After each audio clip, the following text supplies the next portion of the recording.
Hello, I'm Severin Suzuki speaking for ECHO, the Environmental Children's Organization. We're a group of 12 and 13-year-olds trying to make a difference.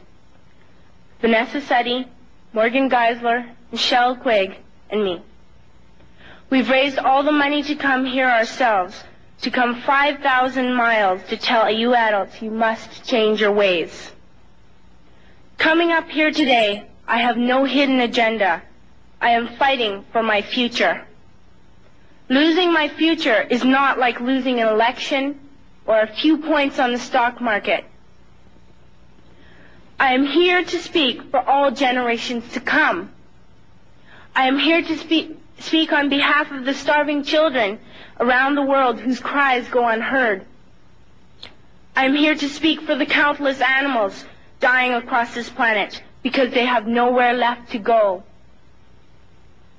I am afraid to go out in the sun now because of the holes in our ozone. I am afraid to breathe the air because I don't know what chemicals are in it.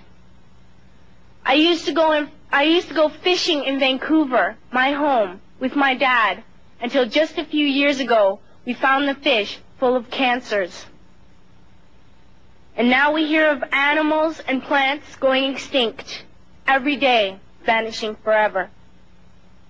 In my life, I have dreamt of seeing the great herds of wild animals, jungles and rainforests full of birds and butterflies.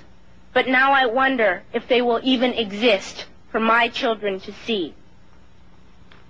Did you have to worry of these things when you were my age? All this is happening before our eyes, and yet we act as if we have all the time we want and all the solutions. I'm only a child, and I don't have all the solutions. But I want you to realize, neither do you. You don't know how to fix the holes in our ozone layer. You don't know how to bring the salmon back up a dead stream. You don't know how to bring back an animal now extinct. And you can't bring back the forest that once grew where there is now a desert. If you don't know how to fix it, please stop breaking it. Here, you may be delegates of your government, business people, organizers, reporters, or politicians, but really, your mothers and fathers, sisters and brothers, aunts and uncles, and all of you are someone's child. I'm only a child, yet I know we are all part of a family, 5 billion strong. In fact, 30 million species strong. And borders and governments will never change that.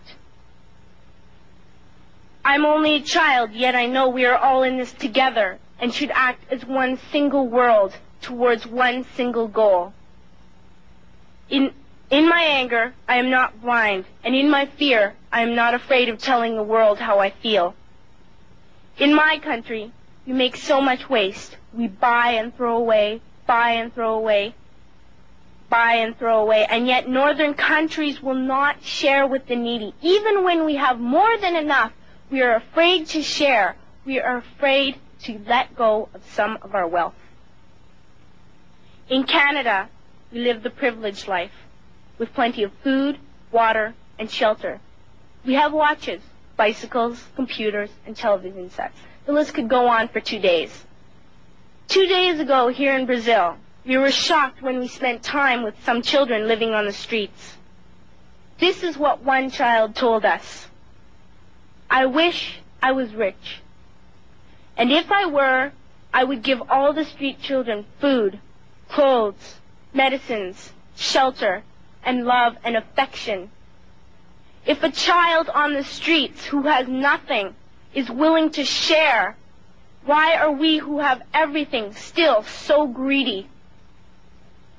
I can't stop thinking that these are children my own age, that it makes a tremendous difference where you are born. That I could be one of those children living in the favelas of Rio. I could be a child starving in Somalia, or a victim of war in the Middle East, or a beggar in India.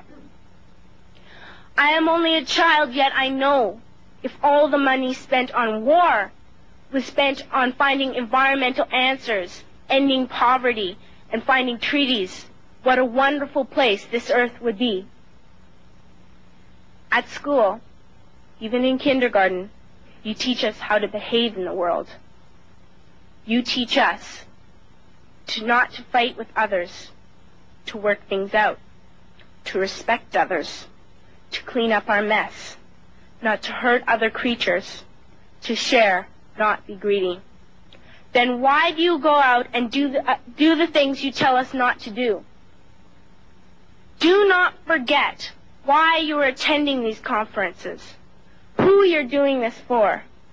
We are your own children.